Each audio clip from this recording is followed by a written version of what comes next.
কেমন খেলি বিয়ে বাড়িতে কি কি খেলি? প্রথমে খেয়েছি হচ্ছে ফিশ ফ্রাই,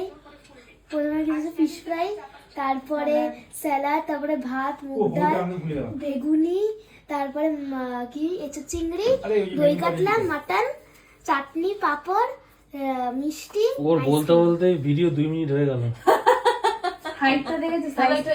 মিষ্টি আর আইসক্রিম। রচনা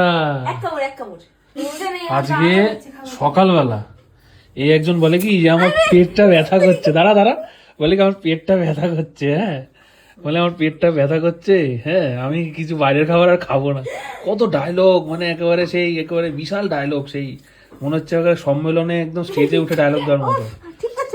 তারপরে ওরা গেল বিয়ে বাড়ি খেতে, সেই জন্য ওরও মনটা খারাপ হয়ে ও বলছে আমি আজকে একটু বিরিয়ানি খাবো। এই যে বিরিয়ানি, আবার বিরিয়ানি নিয়ে এসছে, বিরিয়ানি খাচ্ছে বিরিয়ানি। কিরে তোর পেট খারাপ ঠিক হয়ে গেছে? পেট খারাপ মানে পেট ব্যথা? পেট তো খারাপ না, পেট ব্যথা ঠিক আছে, পেট ব্যথা চলতে হবে এগুলো, কমে বাড়ে খাওয়া তো বন্ধ করা যাবে না। হ্যাঁ খেয়ে নি ওরা আজকে বিয়ে বাড়ি হঠাৎ করে নিমন্ত্রণ পেয়ে গেছে বিয়ে বাড়ি, এই জন্য ও বলছে যে আজকে আর এইসব পাঁচমিশালি খাবো না। আজকে সকালবেলা আমাকে কি জ্ঞান, না এদিকে তাকা সকালবেলা তো কত জ্ঞান দিলি যে হ্যাঁ কি রান্না হয়েছে রে, সকালবেলা না সন্ধ্যেবেলা, হ্যাঁ হালকাই খাবো কই হালকা তোর খাবার, এই তো বিরিয়ানি খাচ্ছিস। হ্যাঁ যখন আমি থাকবো না তখন মনে করি প্রত্যেকদিনই বাইরে বাংলা সিরিয়াল, মানে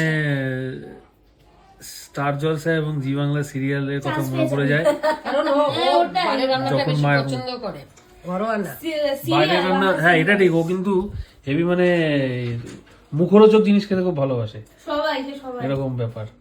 কিন্তু একটা সময় ব্যায়াম ট্যায়াম করতো তখন আবার কত মানতো, এখন তখনও খাবার খেতে কিন্তু তোর কম্বিনেশনটা দেখ না আমার কম্বিনেশনটা কি, আমার কম্বিনেশনে পাঁচমিশালি দুটি খাবো, কিন্তু এইটা ও দিয়েছে, এটা ও দিয়েছে। না এটা তো আমি প্রতিদিনই খাই, এটা আর এই রুটি প্রতিদিনই খাই, আমি রাত্রে রুটি ছাড়া অন্য কিছু খেতেই পারি না, কিন্তু এই বিরিয়ানিটা ওর বেশি হয়ে যাবে বলে আমাকে একটু দিয়েছে। এবার মা যেহেতু আজকে খাবে না শুক্রবার, এই জন্য আমাকে দিয়েছে।